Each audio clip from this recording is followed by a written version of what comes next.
इसकी छत है ये टूटी हुई है, तो ये भालू ने तोड़ी ऐसे। यहाँ पे कीचड़ इतनी ज़्यादा है कि अब समझ नहीं आ रहा है बाइक को कहाँ से ले जाएं।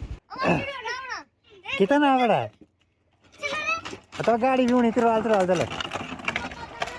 सबसे पहले आप सभी को मेरा प्यार भरा नमस्कार। मेरा नाम है आलोक राणा और स्वागत है आप सभी का देवभूमि उत्तराखंड के इन खूबसूरत पहाड़ों से। अभी सुबह के करीब 9 बजने वाले हैं और आज के दिन की शुरुआत भी हो चुकी है। और आज के दिन में मुझे थोड़ा बहुत कुछ काम करना है। शाम को हो सकता है हम कहीं घूमने चले जाएं, देखते हैं क्या होता है। मनसोना हम डेली जाते हैं और आज हम जाएंगे स्कूटी से, क्योंकि स्कूटी से कुछ काम है। आज यहाँ पे कांच सा हो रखा है, देखिए मतलब बिल्कुल ठंडा हो गया मौसम। पाला इतना खतरनाक पड़ा हुआ, आज की स्कूटी में आते आते हालत ख़राब हो गई। Hello hello. आज यहाँ खेतों में जंगली कबूतर हैं, पता नहीं क्या खा रहे हैं यहाँ पे। और कल यहाँ का ये पगार दिया पूरा यहाँ तक, बाकी सामने वाला पगार भी लगा दिया है। और कल हमारे साथ एक बात हुई, जो पगार वाले थे वो दिन में लंच करने के लिए गए और उसी टाइम पता नहीं कोई हथौड़ा ले गया यहाँ से, जहाँ पे वो मतलब पगार लगा रहे थे। पता नहीं कौन ले गया, क्या क्या लोग हैं, मतलब एक हथौड़ा तक नहीं छोड़ा है। और आज के दिन का मेरा पहला काम है, यहाँ पे जो ये लकड़ी और प्लाई के टुकड़े हैं ये वापस करने हैं। हमने करीब आज से 5-6 महीने पहले लिए थे। अब धीरे धीरे मकान का काम कंप्लीट होता जा रहा है, तो लोगों से जितना सामान लिया है धीरे धीरे वो भी वापस करते रहना है, नहीं तो एक ही दिन ज़्यादा लोड पड़ेगा काम का।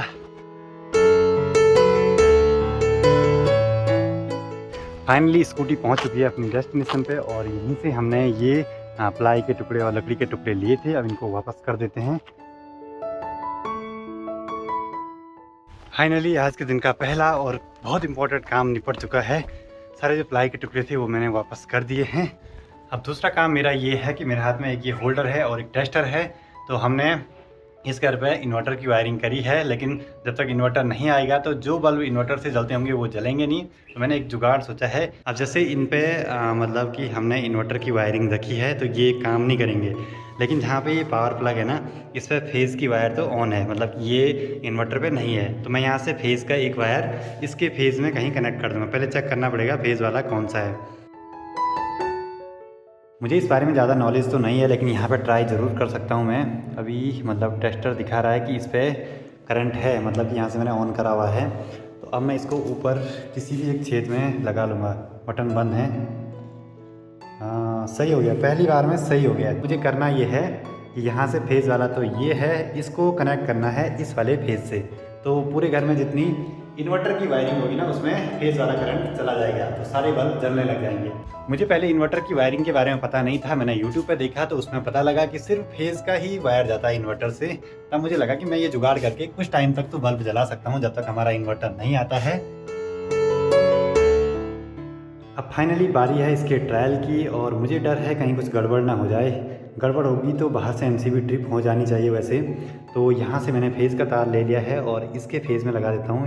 चलो मैंने जुगाड़ तो कर दिया है, अब बारी है इसको ऑन करने की, कहीं कुछ भड़ाका ना हो जाए। 1 2 3 हुआ तो कुछ नहीं। अब मेन बारी है यहाँ से ऑन करने की, कुछ गड़बड़ होगी ना, इससे कर देता हूँ।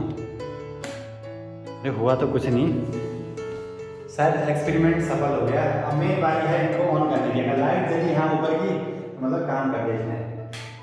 अरे वाह, अरे वाह, वो वाला बल्ब भी जल गया है। अब मेन है पंखा, पंखा भी चलने लग गया है। मेरा जो एक्सपेरिमेंट था वो सफल हो गया है और ये आइडिया मुझे खुद से आया। मैंने सोचा ऐसे कर देंगे तो कुछ टाइम तक तो काम चल ही जाएगा। अब सारे कमरों में जो भी बल्ब हमारे इन्वर्टर से चल रहे थे वो जलने लग जाएंगे। जब तक इन्वर्टर नहीं आएगा हम ऐसे ही काम चला देंगे। मैं यहाँ पे बैठा ही था और बगल पड़ोस में एक ताई जी हैं, उन्होंने मेरे को आवाज़ लगाई कि क्या आप फ़ोन में रिचार्ज करते हो? तो मैंने कहा हाँ करते हैं। तो अभी उनके वहाँ पर चलते हैं, फ़ोन में रिचार्ज करते हैं उनके।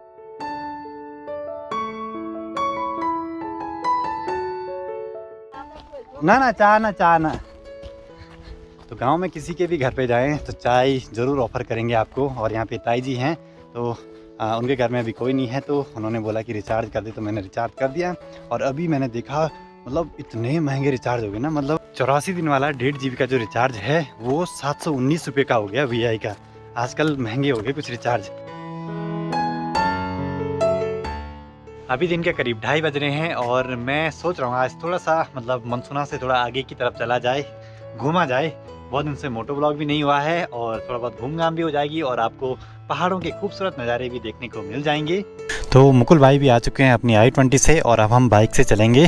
तो चलिए जी, अब हम चलते हैं एक छोटी सी राइड पे। और घर के ऊपर में भी इतनी सारी कीचड़ हो रखी है यहाँ पे, क्या बोलेंगे, क्योंकि ऊपर की रोड का जो पानी है पूरा इस रोड में आ रहा है। घर के ऊपर में ही यहाँ पे पहले एक धारा हुआ करता था, जो कि आपको देखने को मिलेगा मेरी करीब 3 साल पुरानी वीडियो में। यहाँ पे मैं बाइक धोने के लिए आता था, लेकिन जब से ऊपर का मलबा है यहाँ पे तो पूरा दब गया था, टूट गया था। और आजकल जैसे इन्होंने मलबा हटाया तो वो पानी फिर से हमको देखने को मिल गया यहाँ पे। और मुकुल भाई रुके थे भारत से आश्रम बैंड पे सोशल प्लेस होटल में, और उसके बाद सुबह वो गए आज ओमकारेश्वर मंदिर ऊखीमठ में दर्शन करने के लिए। अभी हमने मनसुना मार्केट क्रॉस कर लिया है और यहाँ से ऊपर राइट साइड को एक रोड जाती है जो गेट गांव और गटगू गांव के लिए जाती है, और हमको सीधे आगे जाना है। हम इसी रास्ते पे आगे बढ़ते हुए आपको ले गए थे मदमेश्वर धाम की ओर, और यहाँ से सिर्फ रांसी गांव तक ये रोड है, उसके बाद पैदल रास्ता है आगे के लिए। और अब नीचे से गाड़ी चढ़ाई पे है तो उसके लिए यहाँ पे रुक लेते हैं, नहीं तो उसका पिकअप ख़राब हो जाएगा।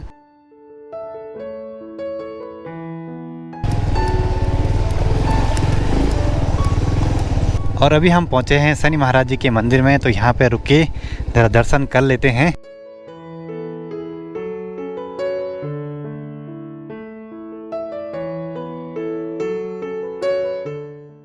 यहाँ पे ये शनि महाराज जी का मंदिर है और यहाँ पे एक बैंड है। और आपको एक इंटरेस्टिंग सी बात बता दी जाए, सामने की जो ये पहाड़ी है ना, ये वाला एरिया ये बहुत पहले टूटा था, यहाँ लैंडस्लाइड हुआ था भयंकर वाला, मतलब आज से करीब 20-22 साल पुरानी बात है। तो ये जो एरिया है ये पूरा डेवलप हुआ है उसी के टूटने की वजह से, मतलब वहाँ से टूटा, पूरी पहाड़ी यहाँ आई, और ये जो एरिया है ये पूरा मतलब वो टूटा हुआ मलबा है, ये समझ लीजिए आप।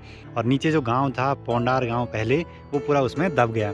तो ये एरिया अब धीरे धीरे डेवलप हो रहा है, यहाँ रोड आ गई, लोगों ने घर बना दिए, गौशाला बना दी। ये बात मेरे को पता थी, मेरे घर वालों ने बताई थी, लेकिन मेरे को कंफर्म पता नहीं था, तो मैंने यहीं के लोकल से पूछ के अभी आपको बताया है। बस हम एक चीज़ से आइडिया लगा सकते हैं, जहाँ पे टूटता है वहाँ पे 30 के पेड़ जम जाते हैं। तो ये वाला पेड़ है ना, ये बहुत ज़्यादा मात्रा में हो जाते हैं, तो उस वाली पहाड़ी पे वही पेड़ दिखाई दे रहे हैं सिर्फ। मंदिर में यहाँ पे दर्शन करने के बाद अब हम निकल पड़े हैं आगे की ओर, देखते हैं क्या क्या चीज़ें हमको देखने को मिलती हैं। अगर हम मानसून के टाइम पे इस रूट पे आते तो काफ़ी सारे झरने देखने को मिलते। यहाँ पे एक ये धारा है, ज़रा सा रुक के पानी पी लेते हैं। हाँ, ये गुनगुना है, यहीं से निकल रहा है ये पानी। ये देखिए जी, ये है धारा, ये भी गुनगुना है। इन पे आप आराम से नहा सकते हैं अभी, लेकिन नहाने के बाद जब सूखेगा ना उसके बाद ठंडा लगेगा फिर तो। और यहाँ पे जो महिलाएं हैं वो भी लगी हैं रूढ़ी तोड़ने पे, मतलब जो गिट्टियाँ होती हैं उनको तोड़ने पे, और यहाँ से जैसे बेचते होंगे इन गिट्टियों को। और यहाँ पे ये है घराट, शायद अभी चल रहा है, तो देखते हैं हम भी उसको अंदर से कैसा है क्या है। और ये है घराट, मतलब पानी से चलने वाली चक्की। अगर यहाँ पे कोई होंगे तो हम दिखाते हैं आपको। ऐसे इन्होंने ये बाहर निकाला हुआ है, अभी यहाँ तो कोई है नहीं, शायद रिपेयरिंग चल रही है यहाँ की।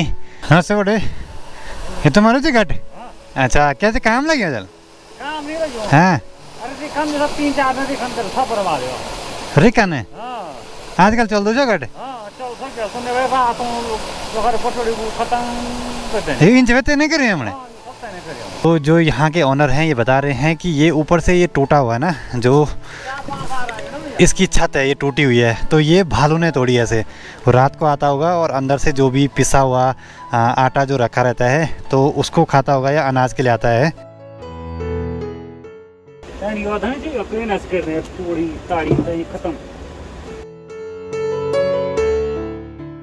ये देखिए भालू ने यहाँ पूरी छत तोड़ दी। पहाड़ों में यही दिक्कत है, आदमी कोई मेहनत करे भी तो जंगली जानवर नुकसान कर लेते हैं। यहाँ पे इनकी चक्की थी पानी से चलने वाली, तो वो भालू ने ऊपर से उसकी छत तोड़ के अंदर घुस गया, वहाँ तोड़ फोड़ कर दी, मतलब वहाँ अनाज रहता है तो उसको खाने के चक्करों में, तो ये सब चीज़ें होती हैं। तो यहाँ पे जो ये अंकल जी हैं वो लगे हैं अपने घट को सुधारने पे, होप कि सब कुछ सही हो जाए और भालू दोबारा ना आ जाए। नमस्ते बड़े, लगे आए थे ना? ये क्या कहते ना आप लोग, ये क्या कहते ना? अच्छा हम भी एक बनाए क्रिया। हाँ, अब तुम रूढ़ी तोड़ना का खुद तोड़ना ही होता है गूँ को या रोड पन? अच्छा छाजी, अच्छा 71 रुपये काटा भी खुद है। तभी कुछ भी हो जाए 50 हुए वाले हैं वाले तो 40 है वो हैं तो तुम्हारा था नहीं तो जति वो ज्यादा तनी जी मिलो गौर में थोड़ा आते 50 रुपये मिल मिलो चाय भी दाऊ ना चाह बियो दुकान में जानो कहीं कौन या पोंडार फंदे अपन ठीक तब लगे आ रहा था वो अच्छा था ठीक।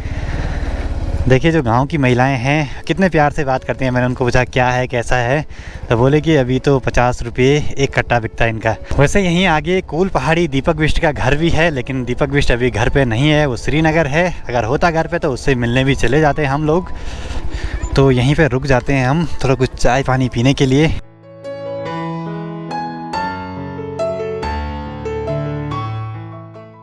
Bye bye bye. Camera camera उसको लग रहा है ये फ़ोन है। Hello hello. तो यहाँ पे आए गांव का माहौल रहता है, मतलब हर किसी से अच्छे से बात करना मिलना जुलना सब लगा रहता है गांव में। यहाँ पे कीचड़ इतनी ज़्यादा है कि अब समझ नहीं आ रहा है बाइक को कहाँ से ले जाएं।